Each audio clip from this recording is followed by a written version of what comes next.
Hello, everybody. Welcome back to Cocktails and Rocktails with me, your most notorious groupie, Allison Rouse, author of this guy right here. These little books as well, where you can get that, my merchandise, everything else, down in that description. So go down like it's the back lounge of a tour bus in the 80s. And thank you, as always, to everybody here, all the amazing people. Welcome to the new people just finding this family. I know everything is not going to be 100% to everybody's liking, but I'm so happy with all the new people just discovering and kind of seeing a whole new point of view. Thank you so much. And to everybody who is just an amazing part of this family, whether you comment or you're just hanging out silently in the back, thank you for just being here. Really means a lot to me. It truly does. And what means a lot to me today, you guys, there's just been all kinds of crazy stuff going on with, the P Diddy. We're just going to do a couple follow-up things today. Two totally different stories. So we are going to follow up on some P Diddy stuff, but then we're going to get into Patty Boyd's auction just happened. And I told you guys, it went way over than what people thought it would. And we're going to find out which ones. And today in the cocktail, I'm finishing off this lemonade and whiskey because, you guys, I've said it, this is Japanese whiskey. Some of the smoothest flavor. Light and crisp whiskey. And it goes great in lemonade. So everybody, grab your Tokis, kick up your feet, and let's have a little cocktails and rocktails. Cheers, big ears. Don't even make the whiskey face when I drink this. Because we all know whiskey has a bite. And I like that to some of my whiskeys. But when I'm just kind of drinking it casually like this. And I really struggled about putting ice cubes into this. Because really, truly, I really did not want to dilute the flavor of the whiskey. Because it's just freaking delicious. I love it. This can go down my throat any day over Kip Winger. All right, so there's a few things. We all know Diddy's house got raided. Oh, did that house get raided? It got raided. He left. So a few days before it got raided, like 1 or 2 days, he was at some foundation or award show or something, and he was like the plague. Everybody was going around him, but not talking to him. He was like, oh my God. And he was sitting there nervous. And then the next morning, he took off to Antigua. He did. But before they could even get off the ground, oh my God, this Syracuse basketball player guy who was Diddy's carrier of certain illicit substances got busted and arrested for carrying Diddy's stuff. And Diddy is still doing this. Like, he's still, creating a hierarchy. Oh, no, I can't get busted. So here, it's okay. You can take the fall for me. He's still kind of playing that little hierarchy game, that obviously led to other things. And because of, I don't know who Daphne Joy is, but it's 50 Cent has a child with her. So now he's suing for sole custody because she's all wrapped up in this. And I don't know if Diddy's been back yet. I'm looking at my tablet as we speak. And, he left his sons. I'm pretty sure. Oh, hi, Kitty. My kitty's right next to me. But I'm pretty sure Diddy, because of the way he was looking at this foundation event or whatever, because there was a lot of musicians, celebrities and stuff there. Even Flav didn't even stop by and be like, hey, Diddy. Flav standing like right here, close as me and my cat. Just walked right by him. Everybody did. And he's looking worse for the wear. He takes off, and what happens? Leaves his son to deal with it. And everybody's making like some big deal. Oh, look at the house. They raided it and left it junky. It doesn't matter whose house they're raiding. They're tearing stuff apart, and the cops do not have to put it back together. So they did the same thing to P Diddy's, but they took their side. I mean, it was a pretty big production. Kind of a little over the top, I will admit that. So is he back? I'm looking at the news as of today. I don't know if he's back yet, but there's a lot of things. And then Jay-Z's all dragged into this, Queen Bee, the real Queen Bee, Queen Beyonce. Not the one I talked about in one of the other videos. Really? She named herself. Oh, good God. Anyway, not Beyonce, but the other lady. So, with everything that's coming out, even Usher's not. I think Usher's like on the verge of kind of what Corey Feldman's doing about being a kid actor in Hollywood. And I don't like Corey Feldman, but man, I believe every word he's saying because you can't fake that kind of venom spew from that kind of trauma. And I don't mean that, he's spewing venom. I mean, he has every right to spew that venom. He's finally finding the voice that he's been using for a while, and people are finally actually listening. And people are finally listening. Diddy and 50 Cent's history explained. Feud timeline. Ooh, there's a whole other thing. So, and it probably has to do with this Daphne chick that is 50 Cent's baby mama. Because Diddy seems to drag everybody into his brouhaha of a little well-oiled machine of just pure ignorance and not debauchery. Debauchery is when you're having a good consensual time. This is just atrocity. So Diddy seems to drag everybody into his atrocity, and this Daphne girl. So he's still in Antigua, which was apparently a planned vacation. But really, you're going to still have someone else carrying your stuff through all of this. And that kid's going to talk. He's going to talk about what he's seen now. And because this is a Syracuse basketball player. Which, how they got mixed up, I don't know. I haven't gone down that far into the TikTok rabbit hole with this yet. And I do say yet. But, so yeah, that's where we are. Syracuse basketball player in jail in Miami. Didn't even make it off the ground. But yet Diddy still got on that plane. Went to Antigua.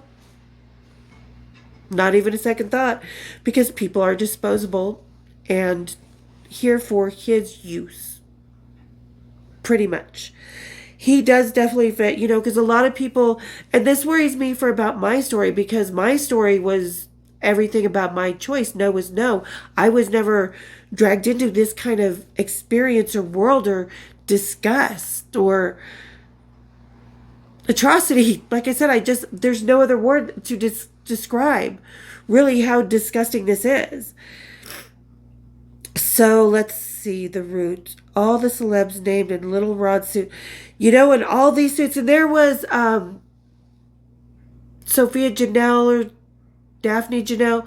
So she's a really beautiful blonde woman, short hair, as a psychic that predicted all this. She's come across my TikTok page that predicted all this. She's a telephone receptor, she calls herself, and channels from the other side.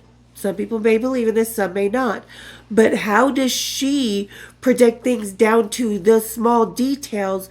She did this in October or August or something of last year, saying that Diddy would go down around Easter time. She got it all right. And she was saying it was from Kim Porter, the ex-wife who passed away of pneumonia, even though she was a healthy woman in her 40s. So this is just getting crazier and crazier, and I just want to see who these lawsuits are going to end up subpoenaing that they already don't have statements from or don't have plans on testifying. Like, I want to see what Usher has to say. Because even Usher has said he would never send his kids to Diddy daycare. I want to see what Justin Bieber has to say. And there is you can look it up on TikTok of an old video of P Diddy adopting a young girl of kind of my persuasion. And it's not that he was being like a father figure or this is a girl that he just loves and he's really close with his parents. There's just a creepy vibe to that little whole video. So there's just like kind of a white van and a members only jacket with a free puppy sign kind of thing going on with that video. I mean, it's like he just stopped hiding it after a while. Even in his own tweets or whatever he does online. So more of this is about to come. So, okay. we are going to go now into something way more fun because I'm so excited to do this. Okay, so we're going to go through a few of the items from the Patty Boyd auction. And I'll go ahead and put the pictures up. So lot 1 that I had talked about, the picture of her and George Harrison, supposed to go for 1,000 to 1,500 pounds. I told you guys this was going to happen. Went for 5,670 pounds. This picture of her that she took herself, another one of her modeling, supposed to go 608 to 800 pounds. $5,292. Like I said, these are iconic pieces from one of the most iconic women behind the scenes in rock and roll. From the most iconic woman behind the scenes in rock and roll. Okay, so then we get into the postcard here, lot 4, the handwritten postcard from George Harrison to Patty's mother and stuff that we talked about as well. That was supposed to go for 2,000 to 3,000 pound, 5,292 pound. Told you, this auction, they had to kind of give it a lower estimate because that's what you do in the auction, and then the bids, whatever people bid on, sort of sets a precedent on what these items are worth. So Patty Boyd has made, amuses. People say Patty was not a groupie, but by definition, she was a groupie. She was a beautiful, wonderful, amazing human being. She still is. She was a free spirit. She traveled with many bands. She inspired them. That's a groupie. But she was a wife. She was a girlfriend. She was a lover. She still is. All these amazing things. And I mean this from the utmost respect in the bottom of my heart because I absolutely love this. So, and then the telegram from Peter Brown, George Harrison, the Beatles, from all that, from, I believe this one was from Japan. This is lot 5. Was supposed to go 400 to 600 pound. 4,788 pounds. I love this for her. And then let's go here. So this, and like I said, this lot, the Apple lighter and money clip, I thought probably would go for about the estimated 400 to 600 pound. Oh no. It went for 2,016 pound. The George Harrison written lyrics underneath the apple tree here, supposed to go 3,000 to 5,000 pound, went for 7,560 pound. Then we have the handwritten letter that was supposed to, this one right here. And I said I thought this would go for a little bit more than the 10,000 to 15,000 pound. And it did. It went for 17,640. I thought more around 25 to 30. But it still went for above the estimate, which is, fantastic. And again, here's another one of the other pictures I talked about them. Lot 10 in San Francisco. Very, very iconic picture. We all knew this. Like I said, I knew this one would go way above the 300 to 500 pound mark. Went for 3,276 pound. So, like I said, and oh, this dress. We all love this dress. I'm sure there's pictures of Patty wearing it somewhere. We all love this dress. Was supposed to go for 1,000 to 1,500. Like I said, knew it was going to go above 3,024 pounds. The watch here, like I said, my great-grandmother had that was stolen out of my thingy. Anyway, so her watch like this, 46,000 pound. That's a good estimate for a watch like that. But again, because it belonged to Patty Boyd, 9,450 pound it actually sold for. This really awesome brocade dress, really, really beautiful. Love this. Again, was supposed to go for 1,000 to 1,500 pound, 4,410. See, I told you, never underestimate rock and roll memorabilia collectors. Never underestimate us, because we love our fucking rock and roll memorabilia. We love the stories. We know the stories. We all grew up on this. It's just part of our Gen X, man. We love to keep the story going. Now, this picture, the John Lennon, George Harrison, Patty Boyd little drawing of their living room, I thought it would go for closer to about 50. Was supposed to go 15,000 to 25,000 pound. Went for 32,760 pound. So not too much further over, about 7,000 pound over, little over 7,000 pound. Sorry, my nose is itching. Who's thinking about me? I know who it is. See you soon. Anyway, so lot 16, the picture that she took back in their rose garden where George looked away, one of these iconic couple pictures, went for just over the 4,000 to 6,000 pound. I thought it would go for maybe a little less than 6,000. I think I'll have to go back and look at the video.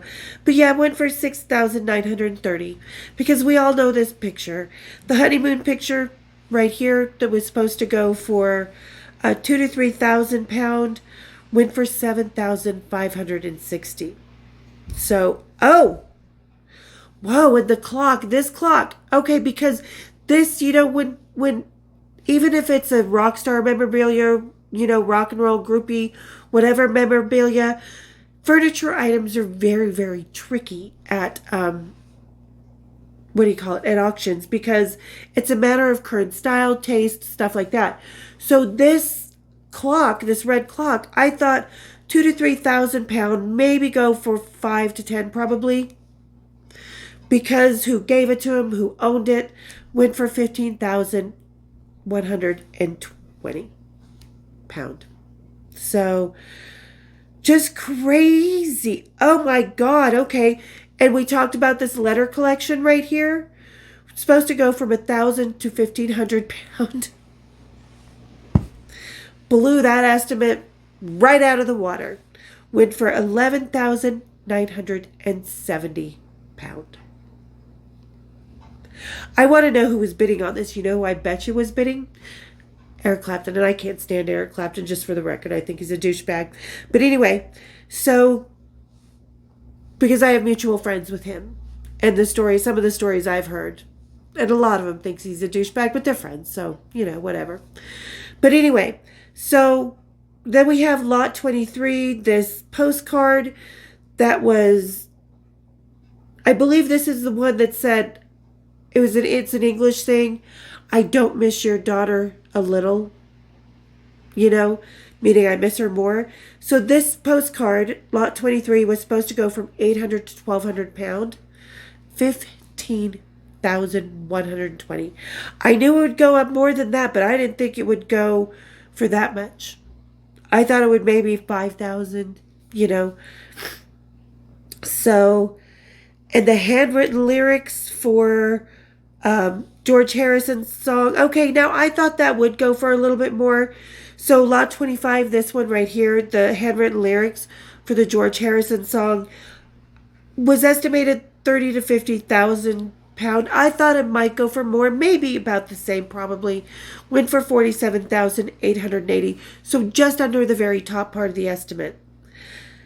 All right, and this Happy Christmas Patty from George's Christmas card that he made her, that he painted, 3,000 to 5,000 pound. Now I thought it would go definitely more than 3,000 to 5,000 pound, and I thought it would actually go for more than what it actually went for, because not only is this a personal Christmas card, but this is original George Harrison artwork. So this lot 27 only went for 8,820 pound. So did I talk about this? The George Harrison collection of doodles? I don't think I did, but we'll put it here anyway. So lot 28, and I'm saying the lot so I remember which one to put up here. But so this was supposed to go for 1,000 to 1,500, went for 3,276. So right on. Oh, this one's cracking me up because you guys know I had a fucking panic attack about this photo. Lot 29. I still don't like it. I can't. Does it see me? I don't want it to look at me at night. It'll bring certain evil. So this photo, like I said, wasn't sure about this photo. I thought it would go for the estimate, probably, I think. Like I said, I'll have to go back and look at my episode. Because I do things on the fly. I just say what I'm thinking, this is what I think it would go for. But so this creepy ass photo only went for 882 pound. Surprised it even sold. Because, yeah, You wouldn't want that down looking up between your looking up at right back at you. Oh heck no. Yeah, so that went for the under the estimate. See, not everything is everybody's cup of tea, and scary George Harrison definitely not my cup of tea. Ooh. Okay, so now we're gonna get into a few more items that I knew would blow their estimates out of the water. This is what I was talking about. Part of that disrespect, because all bands must not respect each other. This is some of that disrespect going on. So we're gonna get into some of the first letter, lot 33, from Eric Clapton to Patty, where he's just so desperate, dying for his love. We're supposed to go for 10 to 15,000 pound, 107,100 pound. I told you. And I think Eric Clapton was probably bidding on these because I think he wants to burn them. Because he doesn't like to show he's a desperate, desperate man. All right. And the original artwork for the Layla cover, lot 34. I told you guys this one, it went even over my expectations. I would have loved to, and they probably, because they live stream on YouTube, and I subscribe to Christie's and Sotheby's live streams, but I unfortunately was not able to watch it the day it was happening. So, because it was happening in London, and that's many hours ahead of me. But so the artwork here, Layla, supposed to go for 40 to 60,000 pound. 1,976,000 pound. I friggin' told ya. And who has that kind of money? I think Eric was wanting. This is just my opinion. This is alleged. I think Eric, probably being the spoiled, desperate little man that he is, obviously through these letters, the selfish man, wanted this memorabilia back. I think it probably pissed him off that she was just letting all this go, just cleansing herself of his negativity and desperation. Yeah. So that went for 1,907,000, which is like equal to around 3 million American. Oh, hello, Kitty. Where you going? Kitty needs to go feed himself. Okay, so then we're going to move on to lot 35. We talked about this one in the past episode before as well. The telegram to Patty Boyd circa 1970 was supposed to go for 1,000 to 1,500 pound. He's basically saying, only write, don't call, whatever. Are you okay? Do you still love me?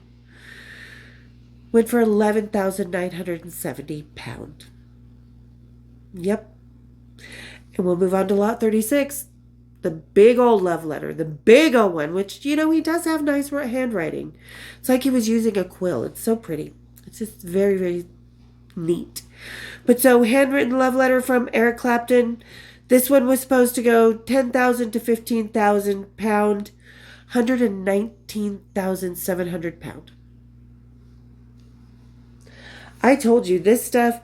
What else did we talk about? I think we talked about this green dress, lot 39, supposed to go from 800 to 1,200, went from 3,780 pound. This little fairy brooch, which I love. This is so sweet. So, supposed to go 2,000 to 3,000 pound, went for 6,048.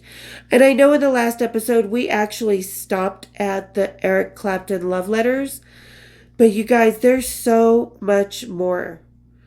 A transcripted letter. Oh, this is lot 50. I didn't get down to this one. God, there's so much more that I just didn't even get to. So this lot 50, George Harrison transcript letter signed circa 1982. 1,500 to 2,500, went for 6,300 pound. Now here's a couple Polaroids of Eric Clapton, George Harrison together. Yeah, sharing a holiday with the wife they shared. Polaroid supposed to go for 1,000 to 1,500. Lot 51 went for 4,032. Let's see this. Let's see if there's any other real big crazy ones. So another handwritten letter circa the 70s, handwritten verse for Patty was supposed to go 1,500 to 2,500, only went for 1,386 pounds. So, like I said, kind of gives you, well, I didn't even see all these. Oh, she just had all these Polaroids of like Eric and stuff. She just really didn't want Eric in her fucking life anymore. You guys got to see all this. Oh, I love this one. Lot 63 of Patty. I love this. That's a great picture of her. So, and a set of handwritten lyrics again, Lot 59, supposed to go for 4,000 to 6,000, only went for 3,024, so under the estimated. Let's see what else we have. Anything really that went out completely crazy.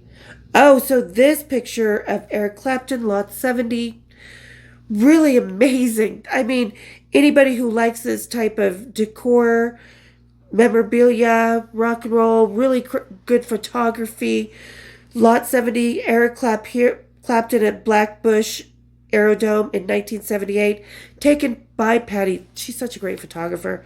Supposed to go for 1,000 to 1,500, 20,160.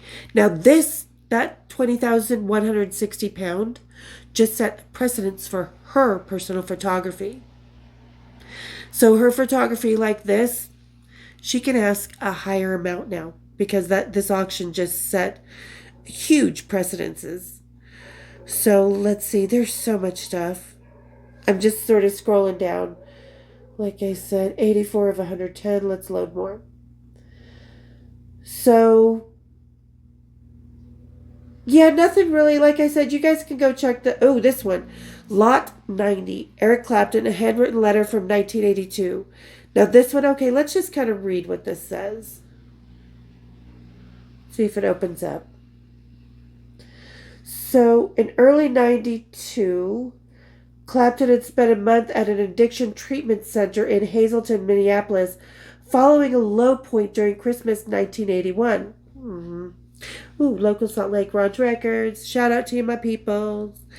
Anyway, so the fact is, this is kind of what it says. Clapton's dismissive comments about Pete Townsend in this letter relate to Townsend's April 1982 with Kurt Loder for Rolling Stone magazine, in which he spoke rather disparagingly of his friend in parts. When asked about Clapton's inaccessibility, "Hi, boo-boo," Townsend replied, "Some of the things Eric finds very important, I don't give a damn about. You know, he was very hurt when he stopped being voted #1 guitar player in various magazines, and I thought, well, how shallow. But that wasn't important to him." And he went on to talk openly about Clapton's addiction. "I do think Eric's made some fundamental mistakes that he cannot reverse. You cannot change the past, unfortunately. He was a heroin addict for 2 years. He lost 2 years of his life and career. And unfortunately, a lot of the effects of heroin are irreversible. Albeit clarifying, I really do love Eric a lot. Otherwise, I wouldn't have involved my life with him so much." So this letter for Eric Clapton, let's go back, where he's talking about was supposed to go for, oh, come on. Sorry, we have to go all the way back down again to lot 90. We'll go back up to lot 90. Okay, so lot 90, this is supposed to go for 3,000 to 5,000, went for 17,640.